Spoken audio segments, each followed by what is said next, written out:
saya Ardi Firmansyah, saya dari Fakultas Sekolah Tinggi Agama Islam.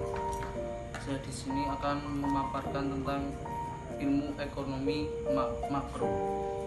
Tugas dari Ibu Jinantiana Yuwono SHMH.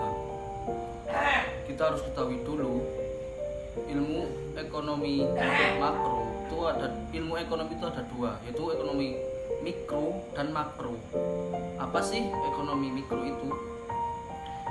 Ilmu ekonomi mikro adalah ilmu ekonomi secara individual atau yang diberi contoh secara individu. Contohnya saja dari ekonomi sebuah keluarga dan perusahaan, dan yang ekonominya secara individual. Dan kita harus ketahui juga ilmu ekonomi makro. Ilmu ekonomi makro adalah ilmu yang membahas tentang perekonomian keseluruhan. Ilmu ekonomi makro membahas tentang perekonomian secara keseluruhan, di mana perkembangan yang mengayomi banyak masyarakat, perusahaan, hingga perekonomian suatu negara. Contohnya saja ada keluarga 1, 2, dan 3, perusahaan 1, perusahaan 2, perusahaan 3, dan di situ dikumpulkan menjadi satu negara dan diperekonomian dengan pemerintah dan diatur secara demikian dengan pemerintah.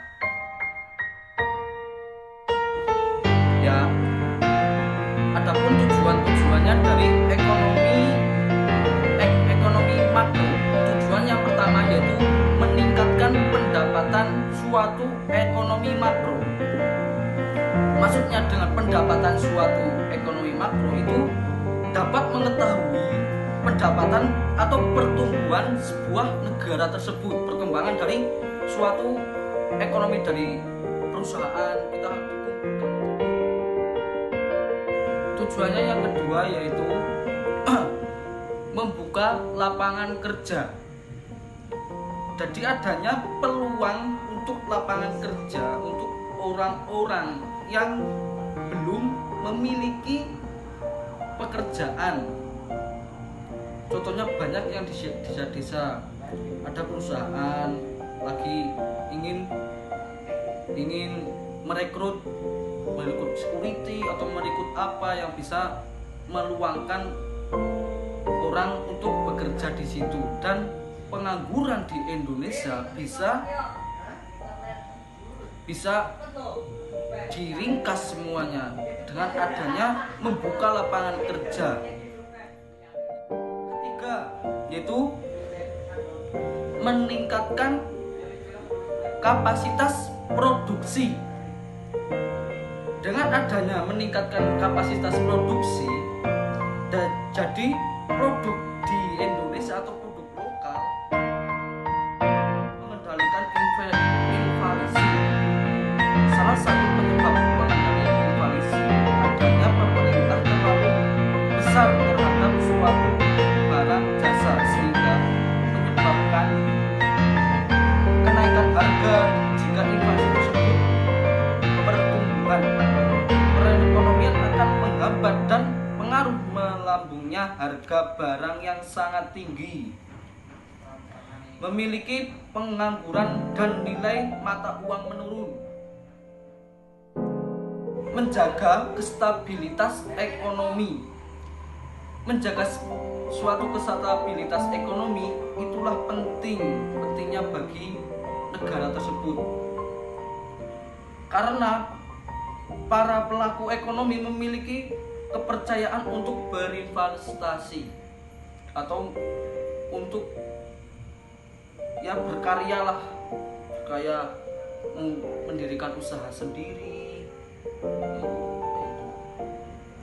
Dan yang terakhir yaitu menyeimbangkan pembayaran naskah ke luar negeri, yaitu dengan untuk menghindari defisit pembayaran luar negeri. Karena ekonomi makro Islam yaitu mempunyai tujuan untuk memberikan keselarahan bagi kehidupan di dunia dan akhirat, dari sumber-sumbernya ekonomi makro Islam itu sumber dari Al-Quran, hadis, dan sunnah-sunnahnya Rasul dan lain sebagainya. Hal ini bersifat profesional. Dan adapun ekonomi makro konvensional itu adalah salah satu ilmu yang memberikan masalah demi masalah secara global, secara manusiawi atau secara global, tanpa melihat kembali manfaat dan tujuan untuk kesejahteraan rakyat. Contohnya saja untuk kepribadian sendiri, bukan untuk kemasyarakatan umum. Itunya perbedaan antara ekonomi makro Islam dengan ekonomi makro konvensional. Ekonomi makro Islam yaitu mempunyai tujuan untuk memberikan keselarahan bagi kehidupan di dunia dan akhirat.